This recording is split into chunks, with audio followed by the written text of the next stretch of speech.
Welcome to BlackUSA.news morning show. I'm your host, William Honolulu Jr.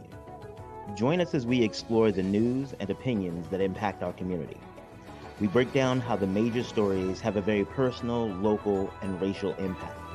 No topic is off limits, but even if the conversation gets rough, we're always going to keep it real.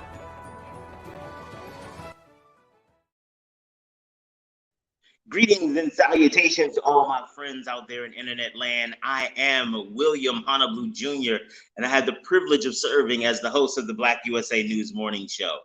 Good morning to you. Thank you so much for joining us today. We're going to have a great conversation about January 6th and all the happenings and craziness and insanity that's happening around there. But first, I just want to start out by saying thank you to the audience. I know you had a lot of other choices as what you could be doing right now, whether you were watching us live, well, hey, how y'all doing? Or whether you're catching us on repeat. We are grateful that you chose to be here with us. And so today we're going to have a conversation about the January 6th hearings because, man, listen, I call it the January 6th show because it is incredibly well done in its storytelling. Because a lot of times, we hear about stuff and the news doesn't do a good job of telling us the story. They give us information, and then it's left to us to try to figure out what to do with all that information and how to make it make sense. The January 6th committee, they are doing that for us. So I am very grateful for them for that. And I'm going to tell you about what they told us.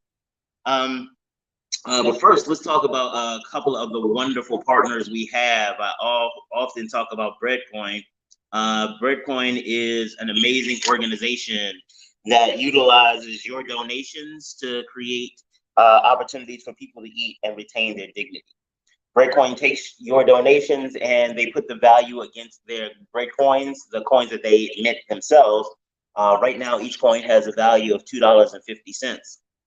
What that coin does is it gives a person who may be dealing with hunger issues or nutrition issues of lack of access, it gives them an opportunity to go to one of the participating vendors and use one of the bread coins to get something to eat. And they can do it and still maintain their dignity. That is a huge deal. So often we ask people to sacrifice their dignity to get a little bit of help. And that's just what it said. That's no bueno. All right, we are also doing continuing coverage of Maryland's 2022 election cycle. Actually, Donnie had Ivan Bates on this morning.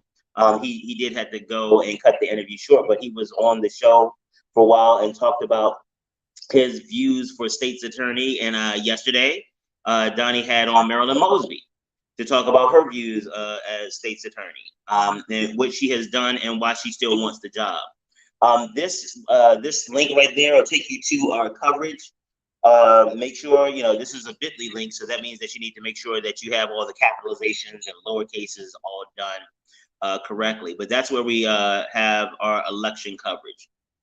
I'm gonna just let that tick along the bottom here.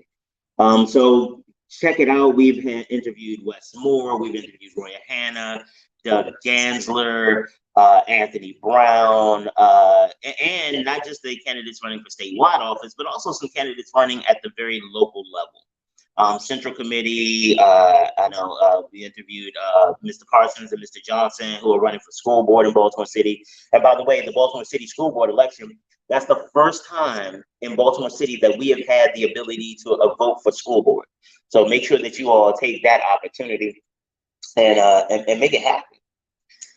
Let's talk, because I love it. One of the challenges about doing a morning show is that a lot of times I start the show hungry. You know what I mean? And sometimes not even hungry. Hungry. Today I was hungry, not with an O. I think I am with a U though. So I get an opportunity to talk about Darker Than Blue. Darker Than Blue is located at 413 North Charles Street, and they have amazing food owned by amazing people with amazing workers. And that they're active and concerned about what happens in the Black community. That's a really big deal for me because, anybody can make a good sandwich, but what do you do with the money that I gave you? And so I'm very grateful that we have these amazing partnerships and amazing partners in the community. It is so awesome. And let me tell you a little bit about my company. Hi, my name is William Honolulu Jr., and I'm the host of the BlackUSA.news morning show and the president of the Grinding Gang Incorporated. The Grinding Gang is an organization that helps small business owners in the nonprofit and for-profit communities figure out how to make sense of all the noise. There's a lot of information out there, and sometimes it gets a little overwhelming. We help you develop business plans.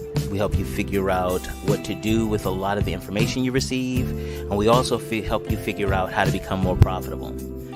We also host a variety of workshops. You can check out our next workshop on grant writing right here. Oh, let me take that down. I forgot. I was so happy about the darker than blue thing. I forgot to take it down. There it is. All right, so that's my company. We really are excited about the people that we get to help build their businesses, and we're good at it.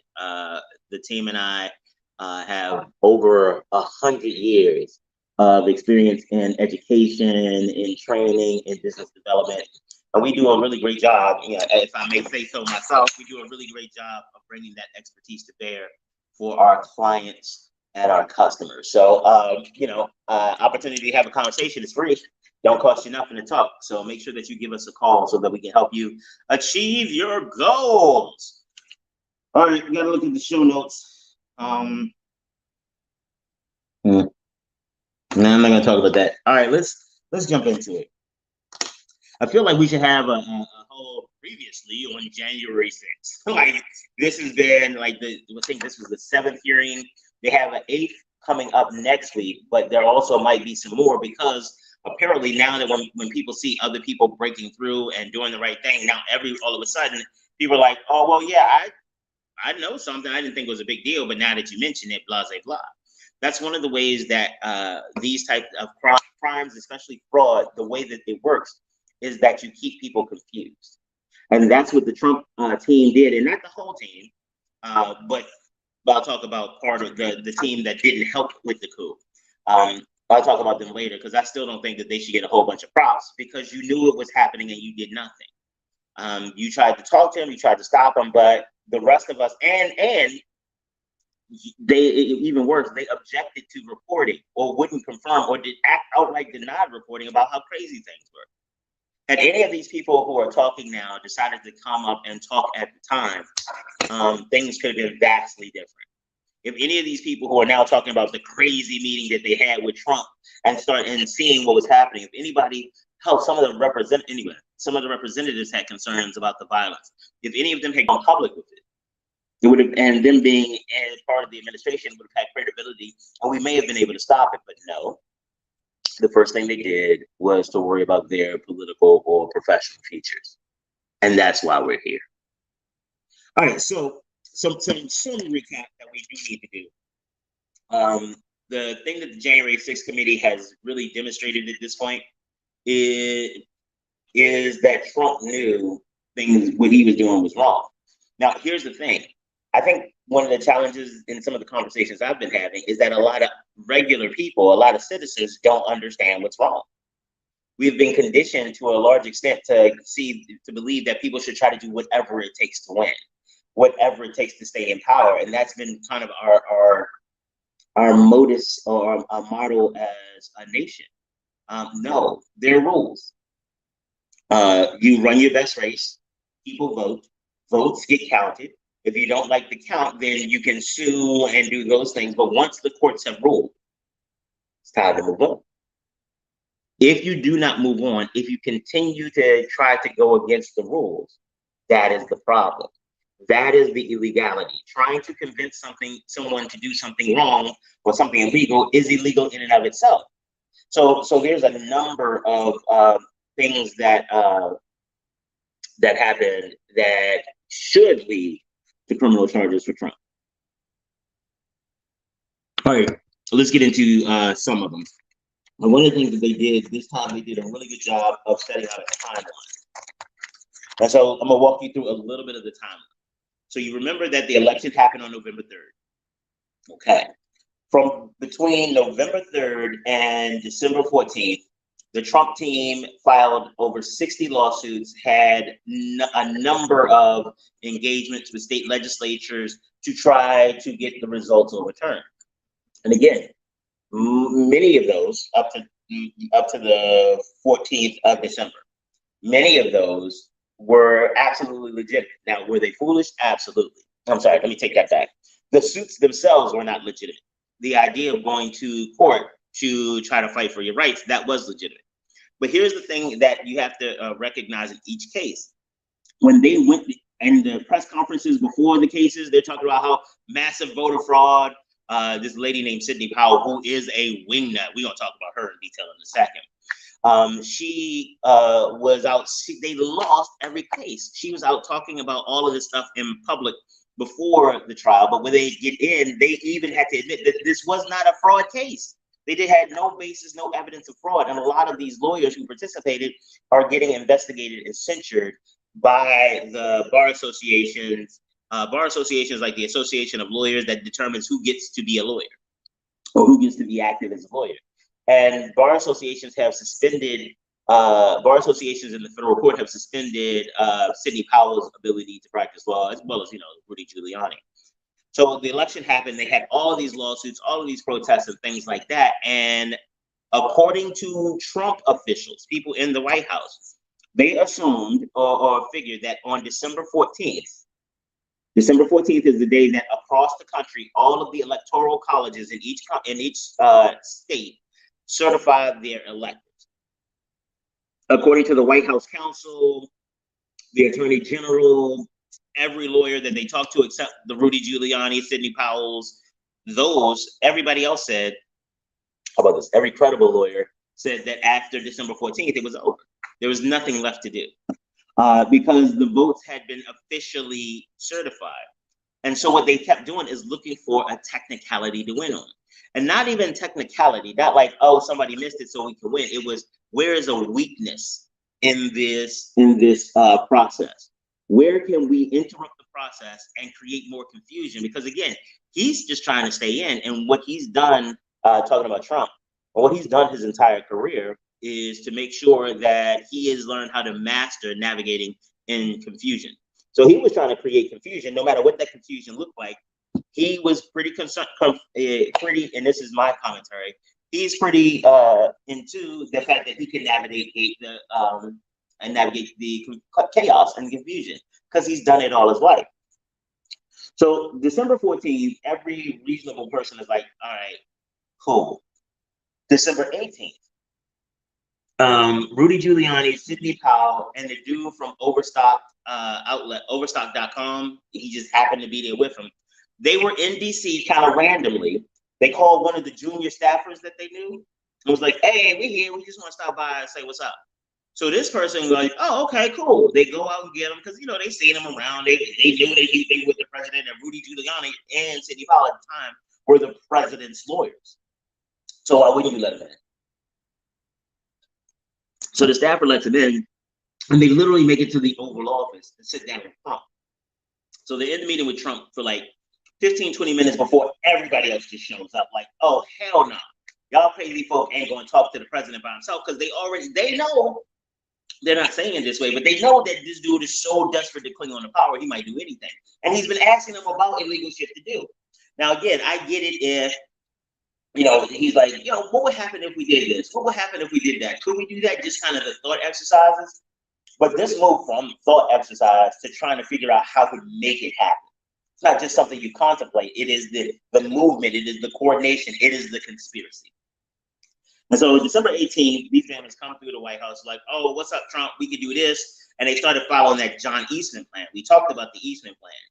It is a technical plan so that the Constitution says that electoral college has to happen, or the certification has to happen on January 6th.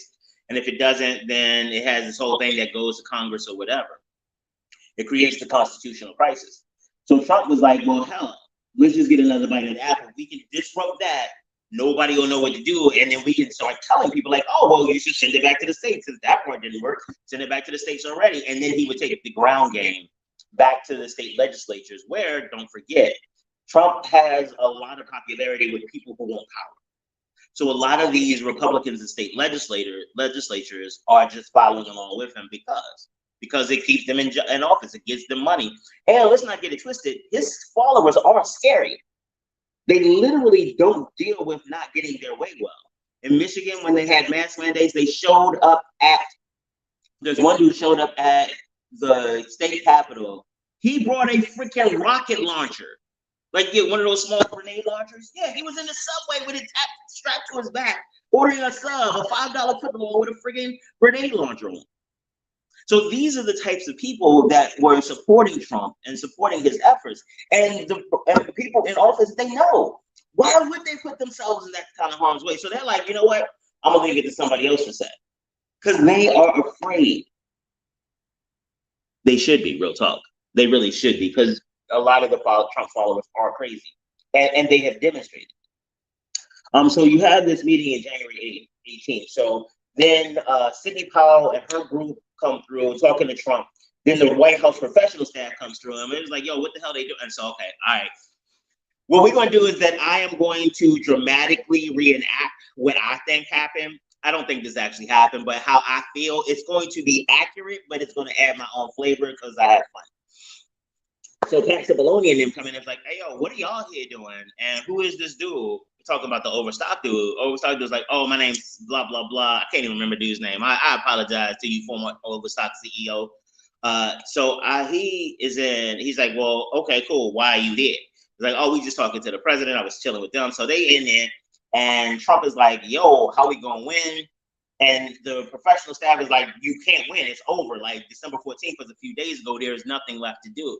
And Trump hits them with the whole like, yo, why aren't you trying to help me? Like, at least they coming here with solutions.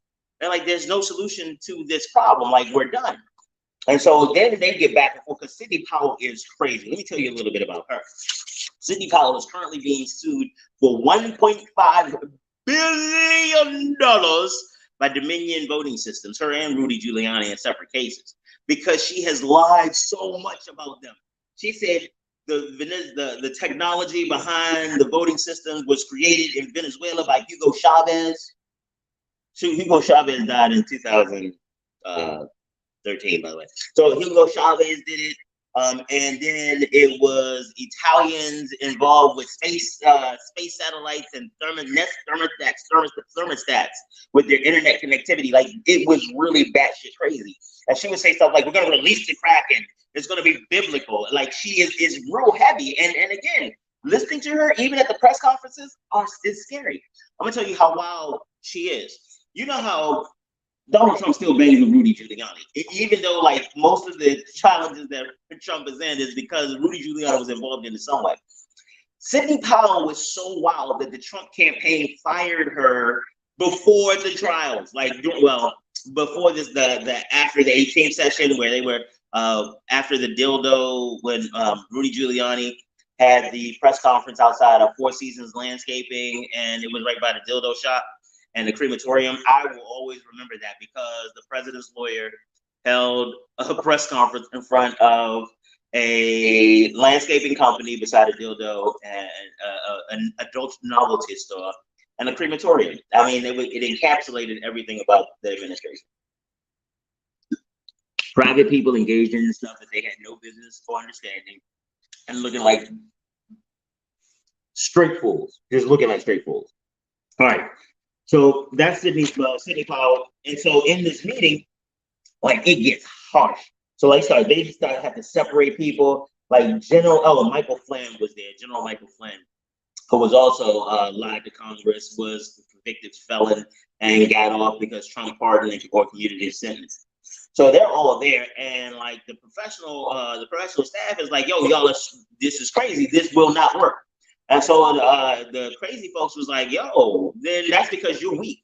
Like, one of them even called him a pussy. It was like, that's because you're a pussy. You ain't even trying to work. And so as they're going back and forth, the professional people are still like, yo, this is not going to work. And Trump looks at them and is like, yo, you see what I got to deal with? They ain't even trying to help me. And they sitting there like, yo, there's no help to be given. So he keeps going on. It gets loud. It gets raucous. Like, Michael Flynn's like, we could go outside.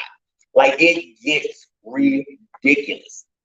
And so when they get everybody separated, they come back to it and it's like, all right, So Trump is like, hey, yo, Pat Cipollone, who's the White House counsel, like he is the official attorney for the office of the president, not for Trump, but for the office of the president. And that's one of the things we need to understand as we're going through this, is that these aren't just people, these are offices, these are places that people, each one of these offices has a role. There are duties of the president of the United States, and there's systems in place to try to help support those duties. They recognize that the job is too big to do on your own. So what they do is a nation, we've tried to put things in place. So the president's top lawyer is like, yo, what? And so Trump is like, hey, yo, can't I turn Sidney Powell to a special counsel? Dude is like, I mean, yeah. And then he's like, yo, couldn't I give her security clearance? Pat Cipollone is like, I mean, yeah, you could. He's like, all right, I think I want to do that. So then they talk a little bit more, and then they leave. And so Pat Cipollone is just like, nah, I ain't even going to do that. Like, just saying, like, I ain't even going to do that, because that's just crazy. He was like, I got to protect the office. And so the way he put it, he was like, well, I left the meeting thinking that was just an idea. She clearly left the meeting thinking she was special counsel, and she kept calling me trying to get special counsel. I was like, oh, nah, because you ain't really special counsel. The paperwork goes in, and ain't nobody do no paperwork yet, so you can't be special counsel. What it was like, this dude crazy. I ain't doing that. Are you kidding me? I ain't even gonna do it. He literally disobeyed a direct order from the commander in chief, and it literally saved democracy. Like no bullshit on. Let me see it. Oh, I've been missing the comments. Great morning, folks. How y'all doing? To Quandra and to Rico. Great morning, you guys. Great morning. I'm sorry, I'm all into this January 6th story. So she was calling Cipollone like, hey, yo, I'm supposed to be special counsel. And to the point that the White House started referring to her like in some notes and shit is special counsel. And it was like, nah, kid, not even gonna do that. And so when they were back to this 18th meeting, let me finish up on that one, to tell you how crazy it is. She was like, when they were like, well, where's the evidence? The professional staff was like, well, where's the evidence of all this fraud? If there's so much fraud that you're telling me, you should be able to break down like evidence. You should just be able to make it rain evidence all over the place. And she was like, what do you mean the evidence? You should know the evidence. You are the president's attorney. You telling me you ain't done your job and followed the evidence? He was like, no, I saw what y'all sent, and what y'all sent ain't evidence. The courts have said it's not evidence, so what other evidence you got? Because if we're going to keep doing this, we need to make sure we have evidence. She was like, nah, y'all don't even understand. The issue is that the judge, it wasn't that we didn't have evidence, it's that the judges, all 60 some of them are corrupt. He was like, well, wait a minute. She said all the judges are corrupt. He was like, wait, you mean 60 judges are corrupt? Yeah. You mean the judges that Trump appointed in his term are corrupt against Trump? Yeah, the deep state. And she's like saying this with like anger. And the fact that they're not believing her is making her angrier. And that's how some of the yelling and stuff started, because they're all wilding out. So after that meeting, it's important to recognize when everybody was saying that there's no evidence, even Sidney Powell and them could not bring up evidence. The professional staff was like, nah. But we heard before that John Eastman was like, yeah, if it does go to the Supreme Court, I'll lose 9-0. All of this is known, and what Donald Trump does, literally, he changed the future of our country on Twitter. At 1 something in the morning, that's what he put out after that meeting, after everybody else had gone home. The professional staff was like, all right, so one of the things they did is they made sure all the crazy people were gone. And so after they were gone, the professional staff left. They were texting back and forth like, yo, this shit is wild. I think the word was unhinged. I don't know how that word has become so popular. Unhinged. Everything is unhinged. Like, no, there's no doors on this. This is an open concept of crazy. You ain't got no doors. You ain't got to worry about no hinges. This is just open floor plan crazy. So he sends out a tweet that says, hey, because they've been talking about the January 6th thing. It was like, oh, January 6th, that might be the last option. And the professional staff was like, nah, the vice president does not have authority to do that. Y'all are back to making stuff up. There's no evidence that he could do. There's no law to support it. And they were like, hey, Latasha, thank you. Great day to you too. So he was like, well, let's make it happen. So he put a tweet, he tweeted and invited everybody out to come to DC on January 6th. So for the Stop the Steal rally. That set in motion all of the rest of the things, because before then there were a lot of these little groups that, Patriot Front or this group, that group, they were doing things. There were some groups that had events started after the date Biden was supposed to be inaugurated. And what happened is, once he said January 6th on December 19th, once he said January 6th, all of a sudden, all of those dates fell apart. Nobody else wanted to do anything else. All of the resources started focusing on the gathering on January 6th. So, and they had people from Twitter. Let's see, it was another one of these. They had an employee from Twitter come through and talk.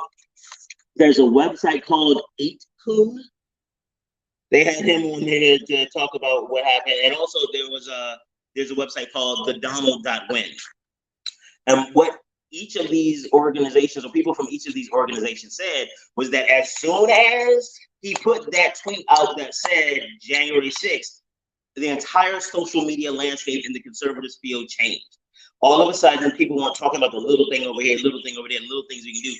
All efforts focused on January 6th, to the point that malicious groups, conspiracy groups, white national groups, including Roger Stone, Mike Flynn, they all came together in what counterintelligence people call a blended ideology.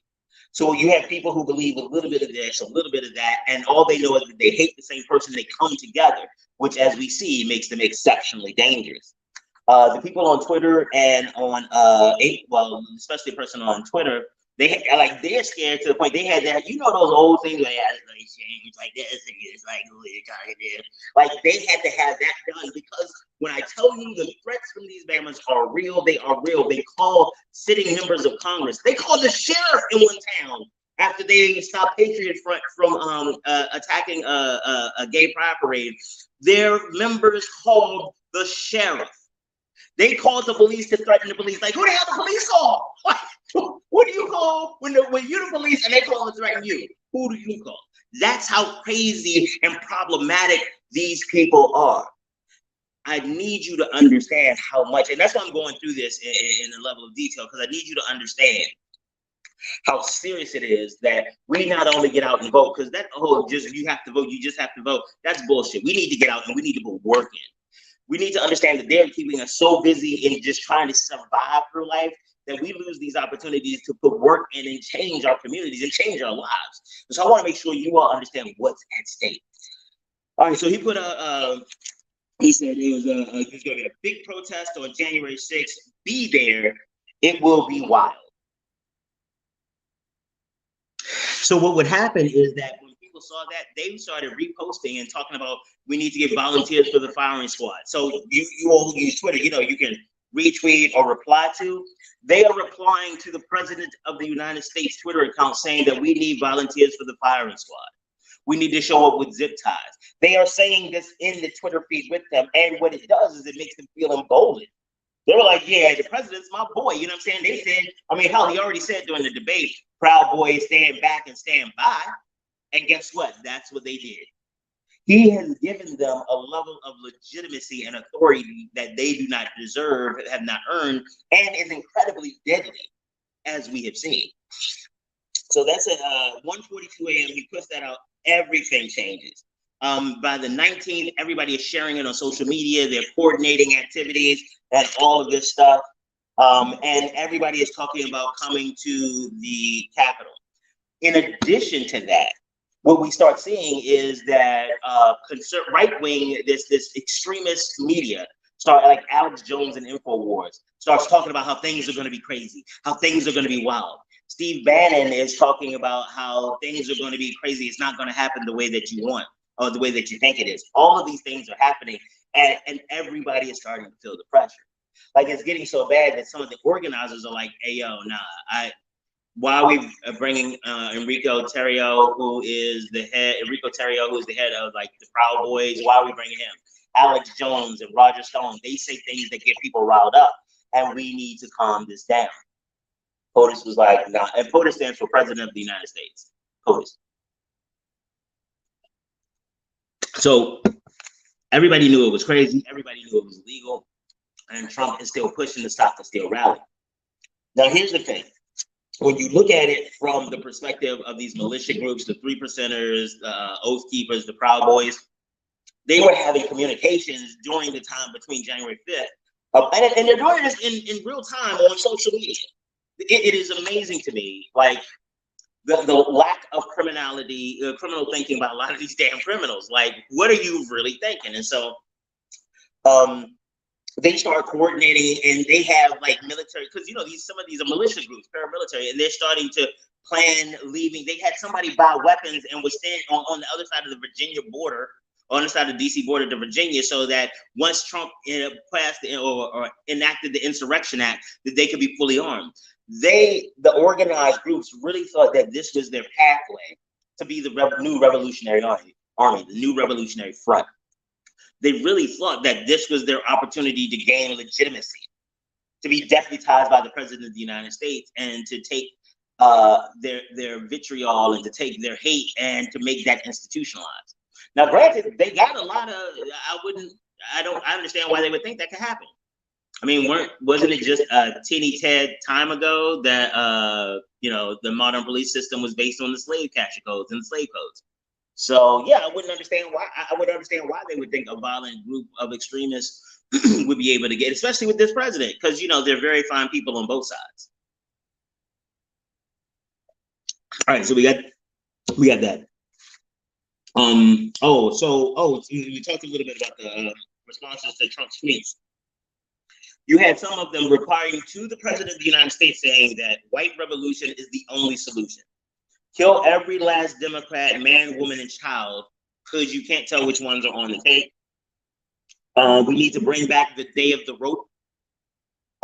These are the things that they were saying. And so they had these two live witnesses there. One was a dude who was a Trump supporter down the QAnon rabbit hole, and the other one was a former member of the Oath Keepers. So the dude who was just kind of a regular dude, he was like, I got into this because I saw a lot of the stuff online. I believed it. I said, well, why did you come to January 6th? Did you know about it? He was like, nah, but when, Trump said that we should come to the rally on January 6th, I was like, cool. And then I found out other people that I knew were going, so I decided to ride with them.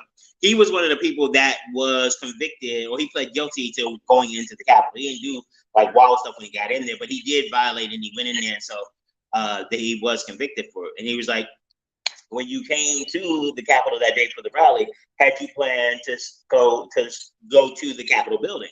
He was like, no, we were going to the rally. That's what we had come to do. We didn't even think about going to the building. He's like, well, why did you end up going? He's like, well, because Trump said go.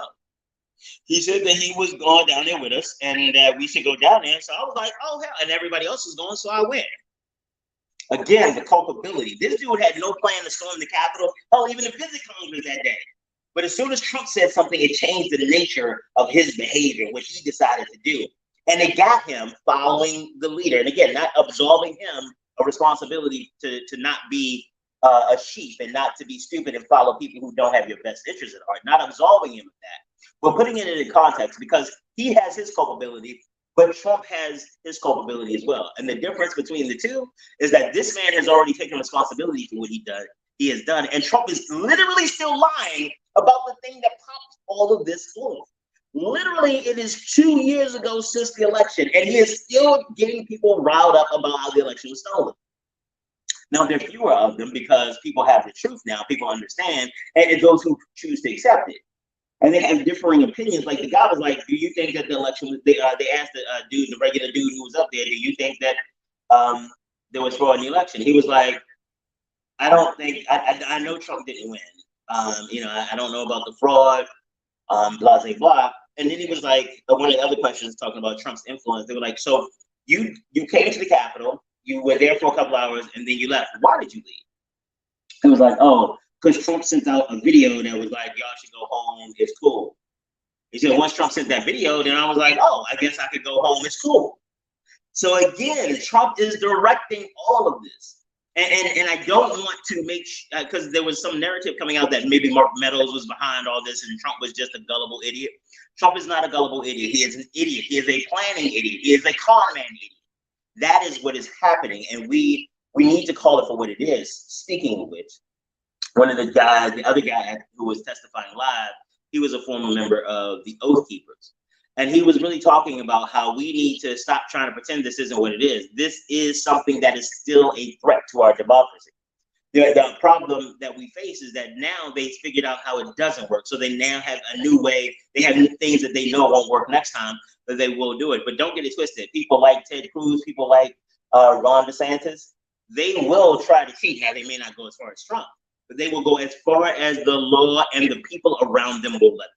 And we need to make sure that they have the right people around them, and they have the right, like Republic. I'm sorry, there's another one. Before we get to January 5th, there was a meeting on December 21st. Woo! So the meeting on December 21st was with congressional members, House of Representatives members. They came over to the White House with Rudy Giuliani, Sidney Powell, and the rest of them. Not the professional staff. Actually, I think Cipollone may have been in that meeting. But these are the crazy people. And these people, Mo Brooks, Andy Gosard, and by the way, from Maryland, Andy Harris. I want to know what the Eastern Shore congressman is saying about the fact that he was in the coup meeting. You went to a meeting, and again, could have been, I didn't know what they was talking about. One of the other people brought me through, and I came through the coup meeting. I was like, oh, nah, this is a coup meeting. I'm out. He could say that, but then why won't you say it? Part of the biggest issue for me of all of this is how these people will not stand up. They are taking literally hundreds of thousands of dollars of our money every year. We are paying them. And then they will not stand up for us when we need them. That's real. That is where we are living right now. So you have these members of Congress who are in the conspiracy talking to them, because remember, you need a twofold plan. You need to have inside people for the plan to work the way Trump had it. So you needed the outside people putting pressure and disrupting the electoral count. And then you need people on the inside that once it's disrupted, it's like, oh, well, since it's disrupted anyway, let's just go ahead and recount everything. I mean, we got to start over from the beginning anyway. Let's recount. So they were getting people on the inside to be supportive of the coup. Again, this is wild. Like, this is not regular. This is not normal. And part of it is like TV. I think that's one of the reasons I find it so interesting, because it's TV, except it's real.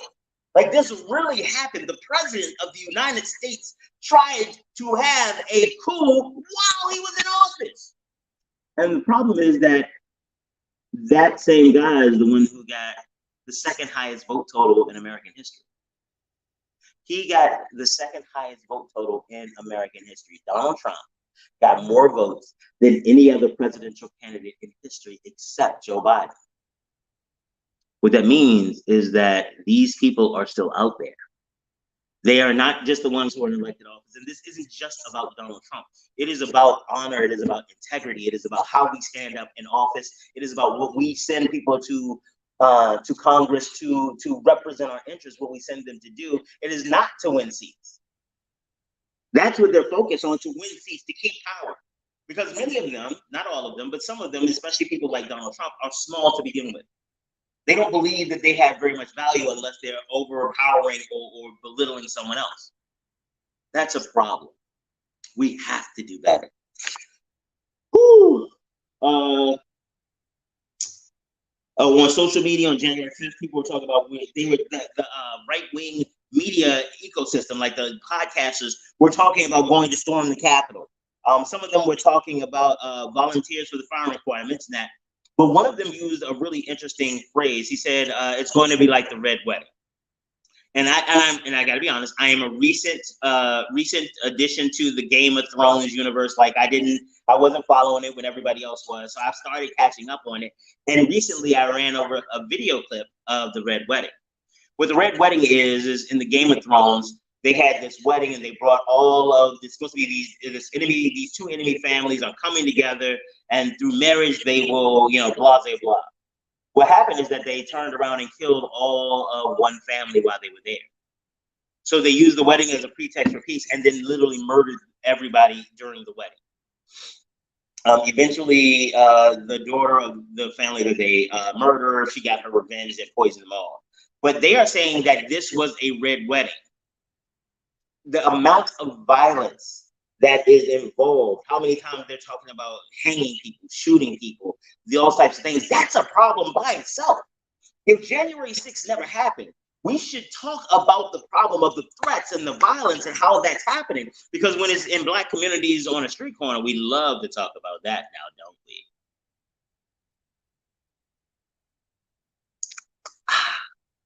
But when it's rich white people doing stupid shit, all of a sudden it's like, oh, we need to be more understanding. Well, how did this happen? We need to get to the root cause. I know brothers that's locked up for weed. I know people who locked up for prostitution. They didn't get a chance to have the DOJ investigation, blah, blah, blah. I know powerful and rich Black people who have gotten hit with federal charges and through some of these processes, and none of this has happened. They have not taken this much time with any of them. But rich white guy, it's all good. No, when I tell you it was wild. I'm just trying to make sure I cover all this stuff. Like, so many. I got like pages and pages of notes. Oh, one of the things that they looked at and the way they described it is when I briefly studied terrorism to figure out like what the hell was happening, how did they actually get to be successful, like how terrorists actually work. And one of the things that terrorist groups do, they are aligned around ideology, but the way that they flourish is that each of the groups is a separate one with its own kind of administration and everything like that. So the challenge is that there's no necessarily one central culture of an entire movement. The culture depends on kind of the individual groups and even the ideology. Some people, they're like, oh, I'm with this organization, but I don't believe in that. I mean, we have a lot of, we have those in Christianity. It was like, oh no, we're not those types of Christians. Well, all y'all got cross on your t-shirt, so how can I tell which team you on? And so this is one of the things that this violence and how they're engaging, it needs to be addressed. Like I do often, I call them the white community because your middle and upper class are going bananas and they are threatening all of us. You talk about gang violence and stuff like that. Well, if we're going to be honest, even that challenge or that calamity is limited in scope to urban environments. You all people leave the suburbs and the rural areas, and then you come to urban environments and you all mess that up and then go back home and think that that's cool. It's not. We need to actually figure out what the hell we're going to do about that.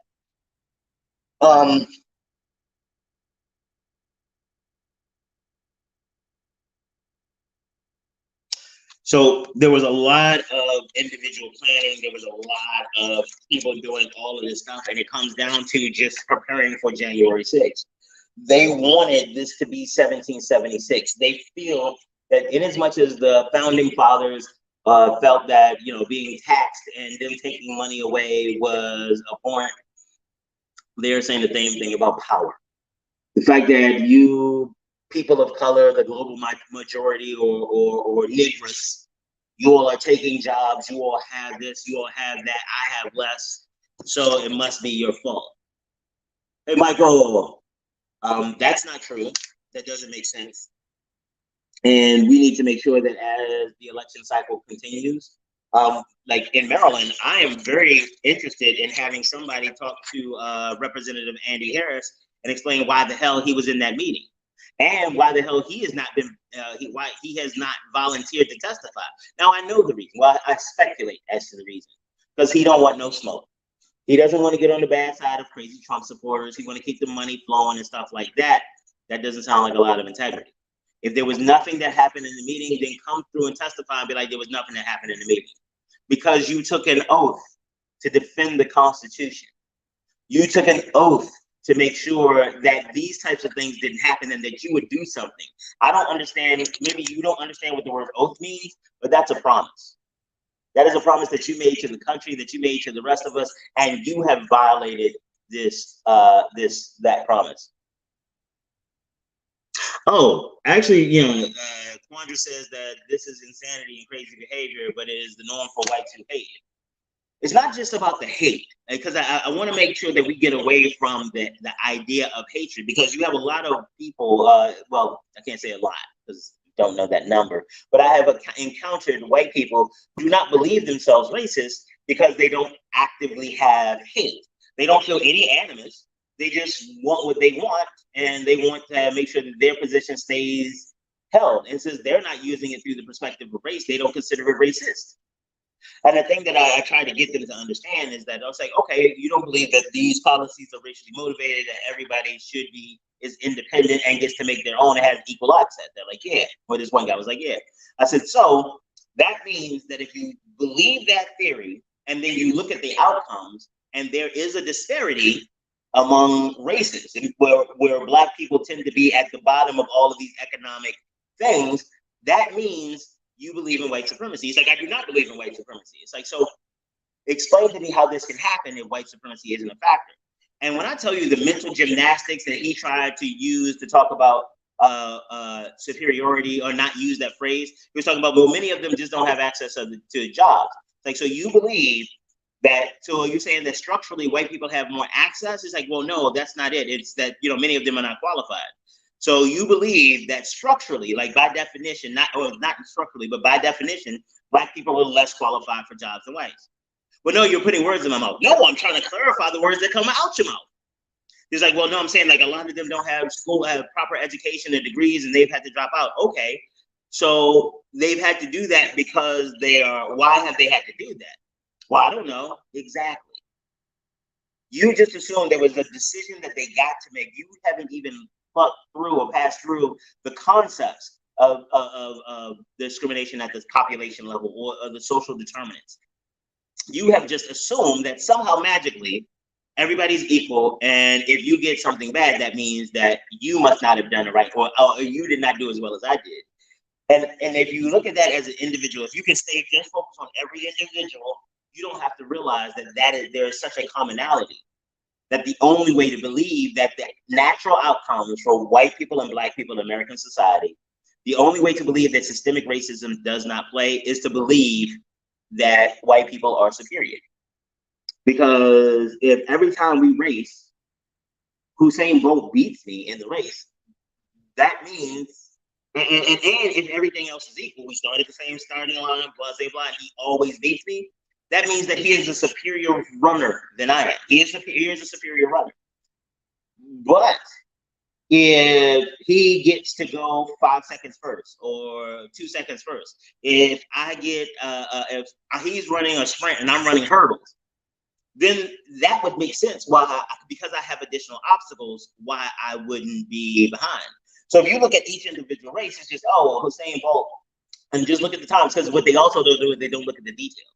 They don't look at like, well, why? They just say, Usain Bolt won, he must be better. And so every time they say Usain Bolt wins, they just look at the time and it's like, but this isn't fair. It's like, well, you get the race. It's like, yeah, but I'm doing hurdles and he's doing sprints. Well, those are the rules.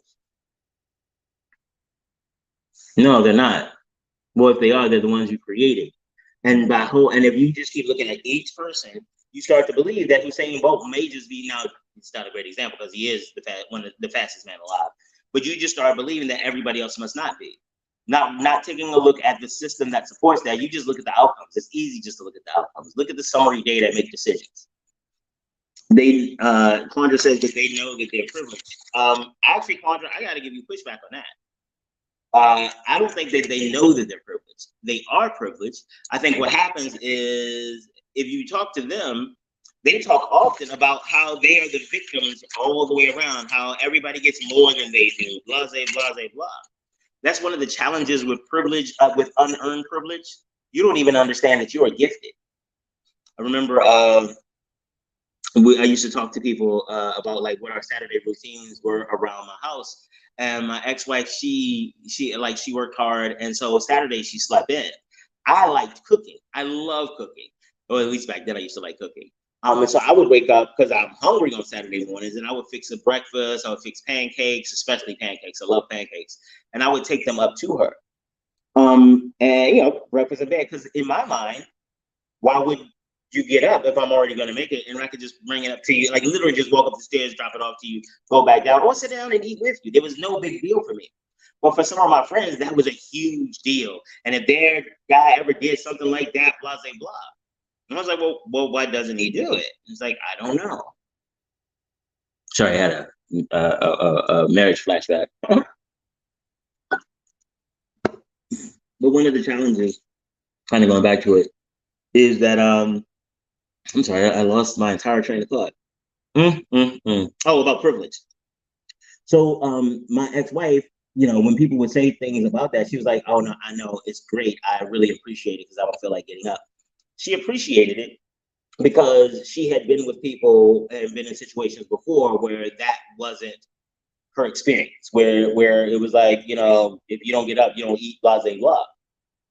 And so for her, she could appreciate it because she had never had it. But if you woke up every morning and somebody makes breakfast for you or somebody cleans up behind you, you start believing that that's just how life is. And then when people say you need to clean up by yourself, it's like, oh my God, that is so impressive.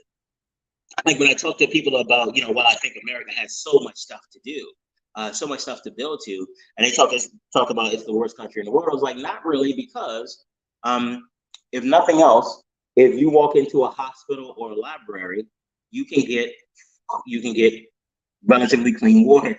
To relatively depend on what library, but you can get clean water. There are places around the country where that can't happen. Now, the quality of education may vary significantly in America, but you have a right to a free education. There are not a lot of places. No, I'm sorry. The majority of the rest of the world can't say that. So we, in our suffering, sometimes don't recognize our privilege. I want to be clear. The fact that you have privilege does not undermine or undo your suffering.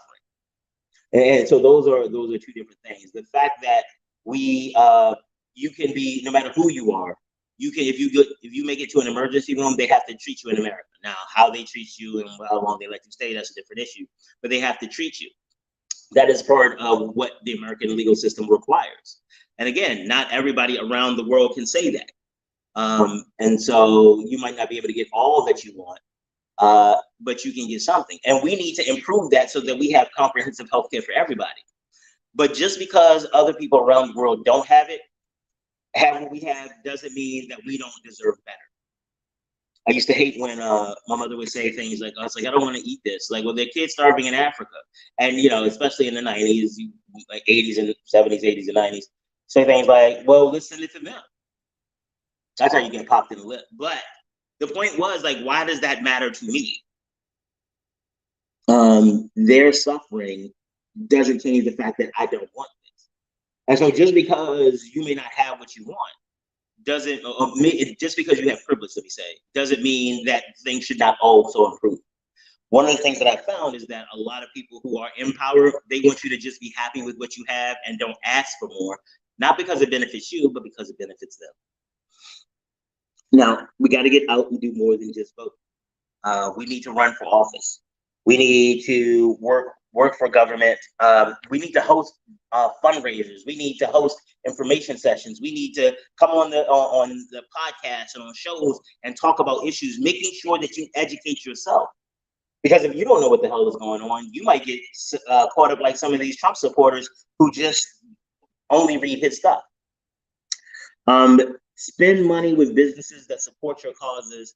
Find out about the issues. Find out about your elected officials. As you can see scrolling at the bottom, our election coverage website. You can go there and get some more information about who these candidates are. We have to do more than just wait. With Roe versus Wade, with the sedition, with the conspiracy, with the economy, with the war, with the violence, with the guns, with Uvalde, with all of this stuff, we have got to do more. And it's hard. And I don't want to do it. I don't. I would love to sleep. I would love to come on here and talk about all the happy things. And we will continue to do that, talk about all the great work that's in the community. But what I realize is that today is the last day of early voting in Maryland, July 14th.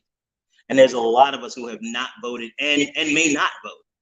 Please get out there. The lines are short still. Please, please, please go out. Get out the vote. Make sure that you grab a friend or two, that you talk to the people that you know, you make sure they vote. It is important that we get out there. It is important that we vote. It is important that we make sure that we step it up beyond that. Make sure that we volunteer. Make sure that we donate.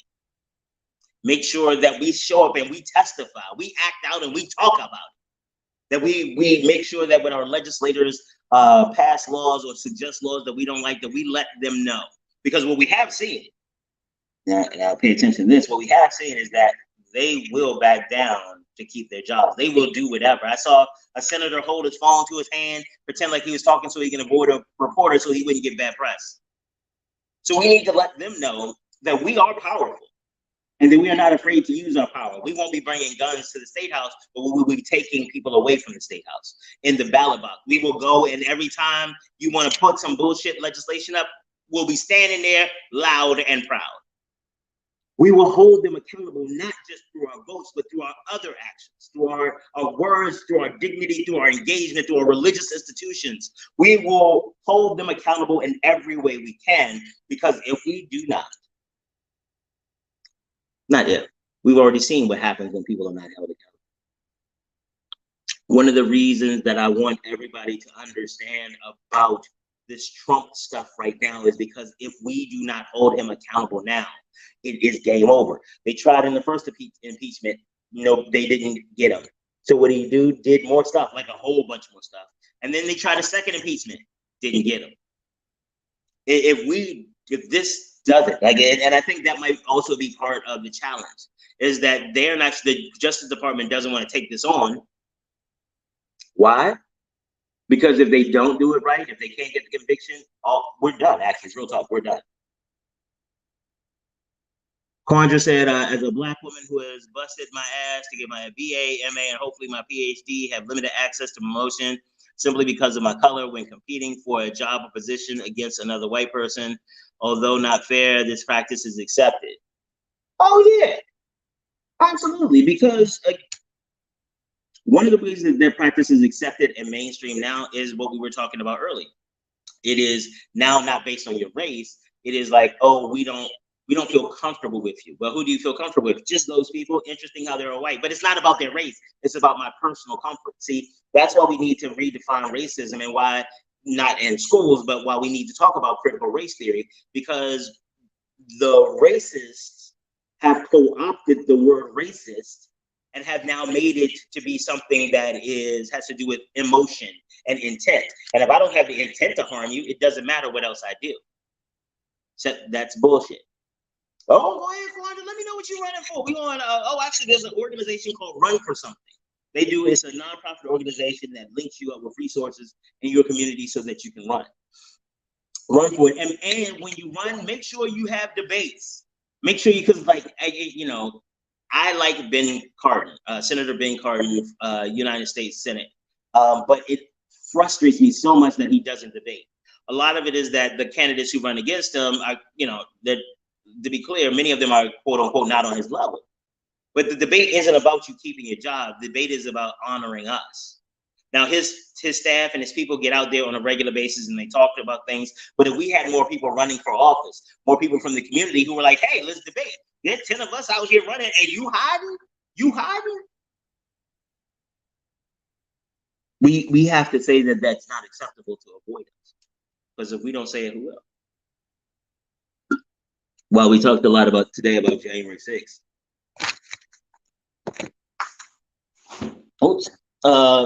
Quandra said that they don't want to stop Trump and his practices because behind their own sheets, they feel the same way he feels. Oh, absolutely. Again, don't get it twisted. One of the things that I am disgusted by the January 6th committee about, and I understand why they're doing it, is how they try to make these people sound like heroes. Like, hell, Cipollone said Mike Pence deserves a Presidential Medal of Freedom. For what? He still hasn't come out and spoken against Trump. He just didn't go along with the coup. Like, it's like, say, hey, Will, you want to come through and murder some people? And I'm like, nah. You go like, well, he deserves it. They deserve it, blah, blah, blah. And I'm like, nah. I'm not. And then I get a ticker tape parade. No, if I know that you're going to murder people, I need to be like, oh, no, I'm not going to do it. Hello? These Bama's over here about to kill somebody. That's what needed to happen, but it didn't. And all this fake courage that they're talking about, it annoys me because I've seen real people put it on the line. Without a job, I've seen mothers and fathers stand up to gangs. They pull it up, show the gun, and you like, that's my kid. If you gotta do it, you gotta do it. But I can't leave my kid here. That's courage right there. That's courage. What they did, they just didn't do illegal stuff. Like, I had the courage, like, that's how low it is. I had the courage to not commit a crime. I had the courage to not steal an election. Yo, is that courage? Oh, Quadra said when we speak out, we are perceived as angry black women and angry black men who goes against the grain or the norm. Yes, but here's the thing. What's wrong with that?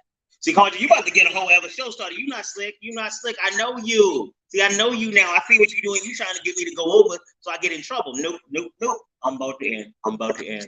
But I'm gonna come and talk to Quadra. Quadra, you might have just given me a whole topic.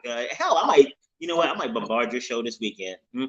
See, you did it to yourself. If I show up on your show, you know it's your own fault because I wasn't even thinking about that till you said it. But whether I show up on your show or I just show back up here tomorrow, we will be black then.